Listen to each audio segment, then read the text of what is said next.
Class 9th का chapter 9 है हमारे सामने, force and laws of motion. इसका इंट्रोडक्शन के बारे में हम बात करेंगे कि आखिर में फोर्स क्या है, लॉज ऑफ मोशन क्या है, ये सब हम डिटेल्स में सीखने वाले हैं। तो अगर हम पिछले चैप्टर की बात करें तो उसमें मोशन की बात की गई थी, यानी कोई ऑब्जेक्ट मोशन में है, उसमें वेलोसिटी है, उसमें एक्सेलरेशन है। तो आखिर में कोई ऑब्जेक्ट में मोशन, वेलोसिटी और एक्सेलरेशन कहाँ से आता है? अगर हम किसी ऑब्जेक्ट का मोशन देख रहे हैं, वेलोसिटी देख रहे हैं, एक्सेलरेशन देख रहे हैं, तो आखिर में ऑब्जेक्ट में ये सब कहाँ से आता है? तो कुछ उसके पीछे लगता है, यानी कुछ एक्सटर्नल चीज़ लगता है, एक्सटर्नल थिंग लगता है जो उसको मोशन में कर सकता है। और वही एक्सटर्नल थिंग क्या है? फोर्स है। यानी किसी ऑब्जेक्ट के स्टेट में चेंजिंग करता है। या तो ऑब्जेक्ट रेस्ट में है तो उसको किस में चेंज कर देगा? मोशन में। या तो ऑब्जेक्ट मोशन में है तो उसको रेस्ट में ला सकता है। और यही एक्सटर्नल थिंग क्या कहलाएगा? फोर्स कहलाएगा। यानी कि किसी भी ऑब्जेक्ट के स्टेट में चेंजिंग जो करेगा वही क्या कहलाएगा? फोर्स कहलाएगा। अगर हम इसका डेफिनेशन 9th के हिसाब से देखें तो कह सकते हैं force is an external agent, यानी एक एजेंट है फोर्स जो किसी भी ऑब्जेक्ट के या बॉडी के स्टेट में चेंजिंग कर सकता है। अगर ऑब्जेक्ट रेस्ट में है तो उसको मोशन में कर देगा, अगर ऑब्जेक्ट मोशन में है तो उसको रेस्ट में ला सकता है। अगर आपने 8 में पढ़ा होगा तो आप एक डेफिनेशन पढ़े होंगे, पुल और पुश इज कॉल्ड फोर्स। तो ये थोड़ा बचपन की बात हुई कि पुल और पुश इज कॉल्ड फोर्स। किसी चीज को धक्का देना या खींचना बल कहलाता है, ये सही है। लेकिन अगर हम 9th में पढ़ रहे हैं तो इसके हिसाब से पढ़ेंगे कि फोर्स एक एक्सटर्नल एजेंट है जो किसी भी ऑब्जेक्ट में लगकर उसके मोशन में या रेस्ट में कुछ ना कुछ चेंजिंग करेगा। अगर मोशन है तो रेस्ट में लेके आएगा, अगर रेस्ट है तो मोशन में लेके आ सकता है। यानी इस चैप्टर में हमको फोर्स के बारे में पढ़ना है। और फोर्स के बारे में पढ़ने के बाद लॉज ऑफ मोशन, यानी कि जब फोर्स लगेगा तो ऑब्जेक्ट मोशन करेगा, और मोशन करेगा तो किस टाइप से करेगा, किस लॉ को फॉलो करेगा, ये सब डिटेल्स में पढ़ना है। पिछले चैप्टर में हमने पढ़ा था मोशन। आखिर में जो मोशन होता है उसके पीछे एक्सटर्नल एजेंट कौन है? जो मोशन हो रहा है, जो वेलोसिटी एक्सेलरेशन हो रहा है, उसके पीछे का एक्सटर्नल एजेंट कौन है? फोर्स है। और उसी फोर्स को इसमें डीपली पढ़ना है। यानी फोर्स, पुल और पुश इज कॉल्ड फोर्स, ये भी सही है। Force is an external agent capable of changing A bodies state of rest और मोशन। किसी ऑब्जेक्ट को रेस्ट में लाना या मोशन में कर देना, वही क्या कहलाएगा? फोर्स कहलाएगा।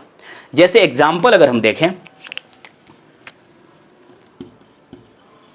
पुश द डोर्स, यानी दरवाजे को धक्का देते हैं तो यहां फोर्स है। या अगर हम एक ऑब्जेक्ट लेते हैं, इस पे हम फोर्स अप्लाई करते हैं, अगर ये ऑब्जेक्ट रेस्ट में है तो इसके स्टेट में चेंजिंग हो जाता है और ये क्या हो जाएगा? मोशन में हो जाएगा। तो यहाँ पे जो एक्सटर्नल एजेंट है वही क्या कहलाएगा? फोर्स कहलाएगा। Force has magnitude as well as direction. Force में मैग्नीट्यूड भी होता है और साथ में इसमें डायरेक्शन भी हो सकता है।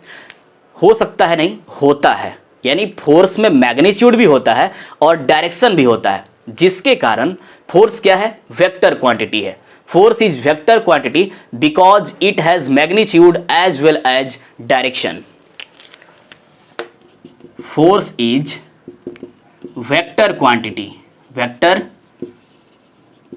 Quantity because it has magnitude as well as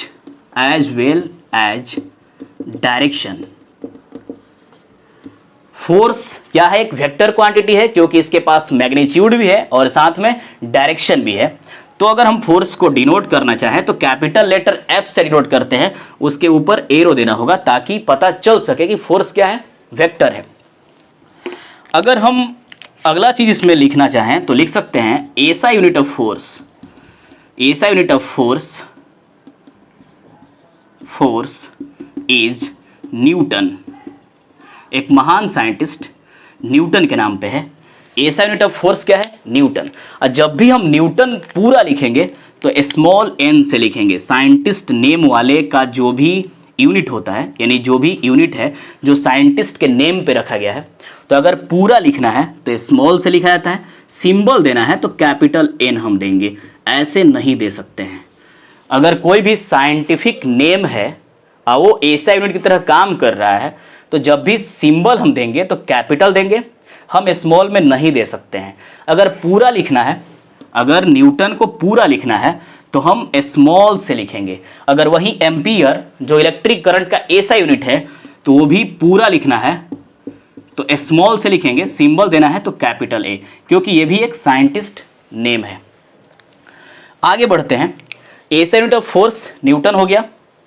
force एक वेक्टर क्वांटिटी है और इसके एग्जाम्पल बहुत सारे हो सकते हैं, जैसे फोर्स के example kicking, stretching, pushing, pulling, ADC, बहुत सारे एग्जाम्पल हैं जो आप देख सकते हैं। अब हम पढ़ेंगे इफेक्ट ऑफ फोर्स, यानी कि फोर्स के क्या प्रभाव है, क्या इफेक्ट है, कहाँ कहाँ देखने को मिलता है, यानी फोर्स अगर लगेगा तो क्या इफेक्ट डाल सकता है। तो अगर हम लिखें इफेक्ट ऑफ फोर्स में,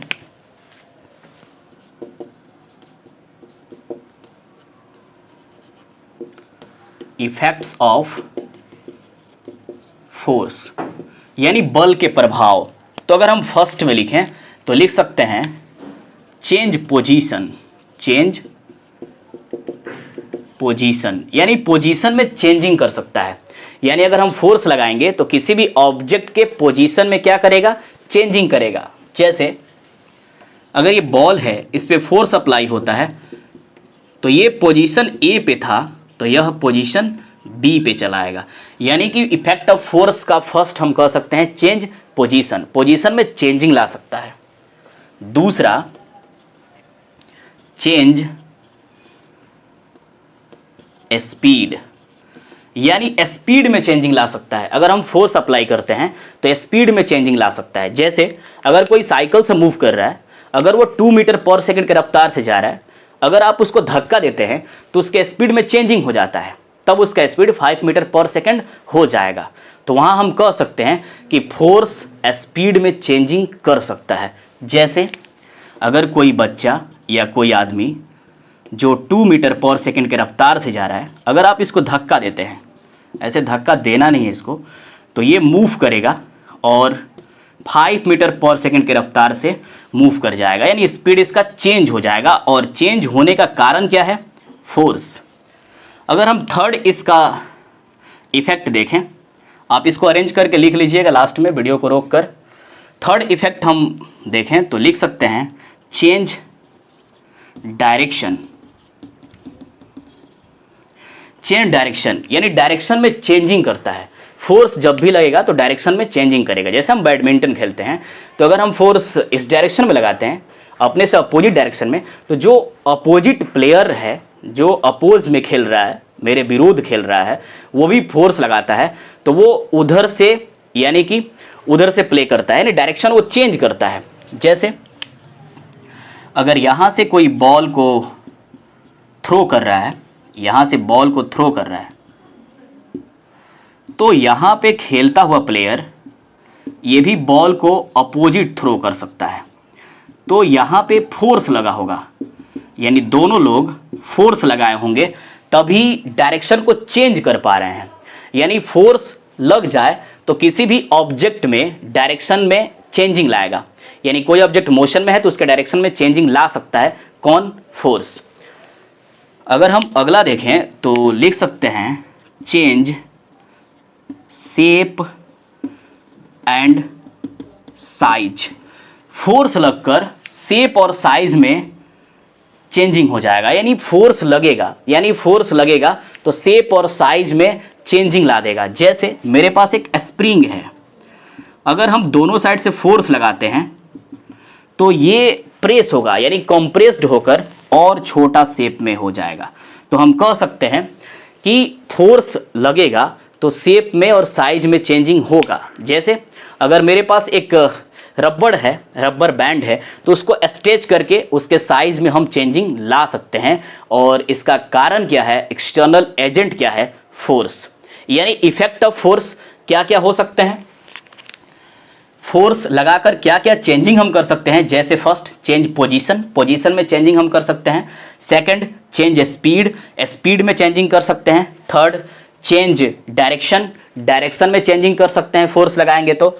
और fourth, change shape and size. यानी ये मेन है, इफेक्ट ऑफ फोर्स का ये मेन है।